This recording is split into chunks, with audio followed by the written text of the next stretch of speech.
So I love Fridays. Fridays are when my TTP family members, the TTP students, come into town. They fly into town, and we spend some time like breaking down their business and coming up with best practices. And then sometimes we have like just the absolute best of the best come in, spend some time with everybody. So it's the absolute best. We all wear our TTP shirts. At least my staff does, to make sure that we understand the fundamentals of this business, which is talking to people. So it's the best day of the week.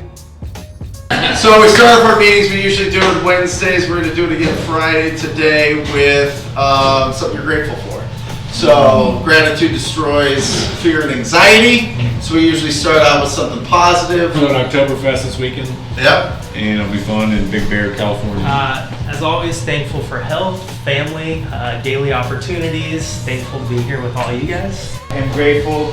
For 10 days, I get to do nothing but go to here to San Diego to hang out with guys in our mastermind and just friends. So, and quality friendships. Yeah. We have people all over in different states, and it's kind of a testimony of building deep friendships, right? Yeah. People who have each other's back. So I'm very thankful for that. Second thing is my wife and I are building our family, and so it's just a different dynamic to actually be able to travel, which is really cool.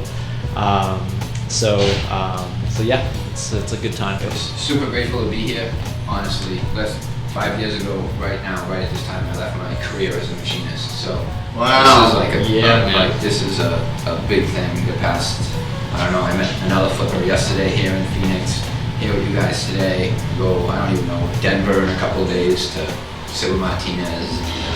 So it's like, I own a real estate company. So we've got a team of Driving for Dollars guys that go out and use the Deal Machine app, right? And they upload those addresses every week, and then we get those fresh. So that we're having super focus on that with the callers. With text, it's I mean, they know that they're texting, but you know, it just depends. You know, there's a lot of competition. I mean, Phoenix is probably the toughest though. Business, hiring people, doing all this marketing, figuring out texting, figuring out all this stuff. We have, so to answer your question, no. I want to, and see, there's a little bit of my business partner, and he has that capital, and it's easy for him to kind of keep that there. But to me, I would go buy another 10 houses. I wouldn't care about the money. I care that it's his money, and if something bumps, I'm feel bad. You guys splitting that 50-50? Oh yeah.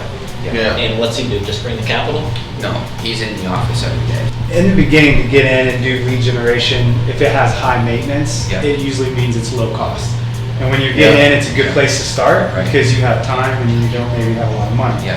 But for us, you start to pivot to where, as you build more money, what you're really trying to protect is your time, and you want to get away from lead generation pieces that are heavy maintenance. The point being is, like, you start to make the shift where you want to scale your business, and you're wanting to grow your team and build systems and processes.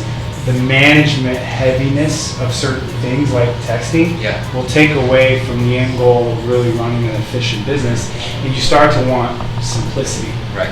And so that's why when we size up things like lead generation, it's radio, it's PPC that can potentially be outsourced, television, things like that, because they're so much more automated. They're low maintenance to run, and then the call volume you have coming in is small, but it's quality. As opposed to Driving for Dollars, as opposed to absentee owners, retired landlords, multifamily, whatever. You guys are getting a collection of people calling you. Ideally, when we started, the number one conversion was absentee owners. And I would say the reason why I converted so much is there wasn't a lack of competition out there. So, and this is what year? I'd say 3-4 years ago, even 15?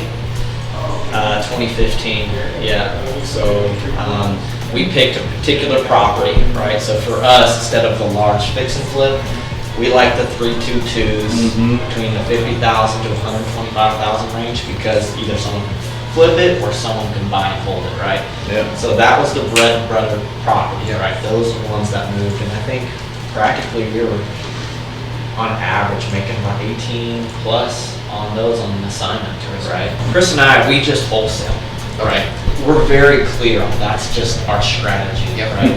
And he and I aren't juggling 3 to 4 businesses. It's just one. Right. And we got to a point where I had to constantly innovate on marketing because it was cheap, right? I was a cheap ass. I'm coming in and I'm like, man, I got to keep it down as low as possible. But guess what? It's constantly on me. And here's the mentality. You're a deal finder. Yep. That's not a business, right? It's not a business. I remember this guy came in, he's like, look, all you guys are doing is hunting for deals. You don't really have a business. And he socked us in the gut. And working your KPIs so that the deals come in. So now I'm kind of getting back up, getting my leads back up, getting my cold callers back up. So how do you find them?